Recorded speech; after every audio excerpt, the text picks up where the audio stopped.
আল্লাহ। আচ্ছা বুবু, তুমি এখানে সংসার করতেছো কেমনে? দুলাভাইয়ের মতো এত কিপটা লোক তো আমি আমার জীবনে দেখি নাই। এক টুকরা বাসরে দুই ভাগ কইরা আমার আর আব্বারে খাইতে দিল। আর কইস না, তাও তো তোরা আইসোস বইলা মাছখানা চোখে দেখলাম। কত মাস পরে মাছ আছে জানোস? 5 মাস পরে। 5 মাস আগে কি করছিল জানোস?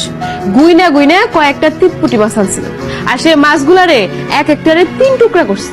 আল্লাহ, কও কি ঠিকই কই। এই যে বর্ষাকালে গেল গা, কতবার কইছি রান্নাঘরে চালটা ঠিক করে দিতে, বৃষ্টি আইলে টপ করে পানি পড়ে, আর তো রান্না বাড়া করতে পারি না। যখন কইলাম আমি রান্না বাড়া করবো কেমনে, তখন কি কয় জানোস? বৃষ্টি আইলে রামধনি লাগবো না। তাহলে তোমরা খাও কি? বেড়াই তো শয়তান আছে। আমি যদি জিগাই রান্না না করলে খাবো কি, তখন কি কই জানোস? শয়তান বেড়াই কয় তোমার আমি খাবো, তুমি আমারই খাইবা। কত বড় শয়তান চিন্তা কর। দূর বুবু, তুমি ছোট বোনের সামনে